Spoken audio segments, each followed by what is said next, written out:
आज आप लोग को जैसे कि कल आपको बताए थे शाहजहां के बारे में, है ना। शाहजहां कौन थे उनके बारे में समझाए थे। और शाहजहां के बाद जो है उसके बाद औरंगजेब, ठीक है। तो आज हम लोग औरंगजेब के बारे में पढ़ेंगे। किसके बारे में पढ़ेंगे? औरंगजेब। औरंगजेब जो था वो कौन था मालूम है?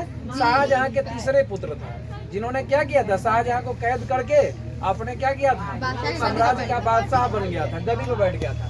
तो इन्होंने दिल्ली पर लगभग 1659 से लेके 1707 ईस्वी तक शासन किया। कब तक शासन किया? 1659 से लेके 1707। हाँ, समझ में आ रहा है? तो मुंह का बांध रखा है, खोलो ना। जब ठंडा ज्यादा लग रहा है देखेंगे। तो औरंगजेब जो था उसका पुत्र जो था, ये पुत्र किसका था? औरंगजेब। वह शाहजहां का पुत्र था। किसका था? शाहजहां का। और औरंगजेब लगभग 50 वर्षों तक दिल्ली में शासन किया। कहाँ शासन किया? दिल्ली में। और औरंगजेब जो था वह कट्टर सुन्नी मुसलमान था। कैसा मुसलमान था? एकदम कट्टर मुसलमान था, ठीक है। और जिसने क्या किया, अनेकों हिंदू मंदिरों को तोड़वाया। क्या किया? जब इसका शासन काल हुआ तो हिंदू का जितना मंदिर था लगभग सबको क्या किया? तोड़वा दिया।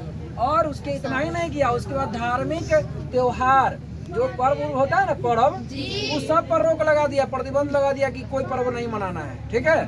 उसके बाद झरोखा दर्शन पर रोक लगाया। साथ साथ जजिया कर जो था, जो कर टैक्स जो वसूला जाता था, उस टैक्स को जो बंद हुआ था उसको फिर से चालू करवा दिया, ठीक है।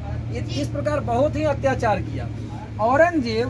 फिर जब इतना करने के बाद औरंगजेब को क्या कहा गया? जिंदा पीर। क्या कहा गया? जिंदा पीर। जिंदा पीर कहा गया। और पीर का मतलब होता है भगवान लिखा ना, जिंदा पीर कहा गया। औरंगजेब ने राजपूतों से उसके बाद क्या किया? राजपूत से दुश्मनी कर लिया। कौन? औरंगजेब। तो राजपूत तो क्या होता है, वो तो किसी का बात सुनता नहीं है।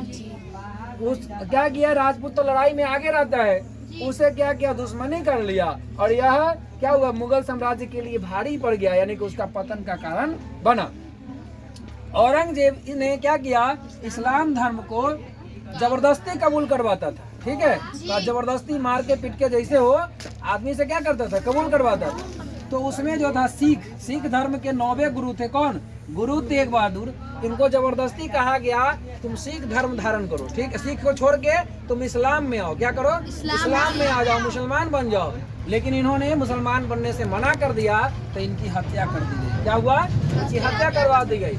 और उसके बाद औरंगजेब का उत्तराधिकारी जो आया बाद में, वह क्या हुआ? बहुत ही कमजोर था, ठीक है। वह कमजोर मोहम्मद शाह का शासनकाल जो था वह 1739 ईस्वी के दौरान कमजोर होने के कारण, उसकी सेना कमजोर होने के कारण नादिर शाह ने क्या किया? भारत पर आक्रमण किया। कौन किया? नादिर शाह। और नादिर शाह जब आक्रमण किया तो दिल्ली में क्या हुआ? घुसा और जबरदस्त लूटपाट किया। हमारे भारत को उस समय सोने की चिड़िया कहा जाता था ना। और उस समय क्या किया? कोहिनूर हीरा जो था वह सबको क्या किया? लूटपाट के अपने यहाँ ले गया। मुगल बादशाह के अंतिम शासक हुआ कौन? बहादुर शाह जफर। कौन हुआ? बहादुर शाह जफर। और उसने क्या किया? जिसे अंग्रेज क्या किया? 1857 ईस्वी में कैद कर लिया। क्या किया? कैद कर लिया और रंगून के जेल भेज दिया। कहाँ भेज दिया? रंगून के जेल में। और इस प्रकार हिंदुस्तान से इस मुगल साम्राज्य का क्या हुआ? अंत हो गया, ठीक है। इस प्रकार ये औरंगजेब का शासनकाल यहाँ से हट गया। समझ में आया? वीडियो अच्छा लगा हो तो लाइक कीजिए, सब्सक्राइब कीजिए।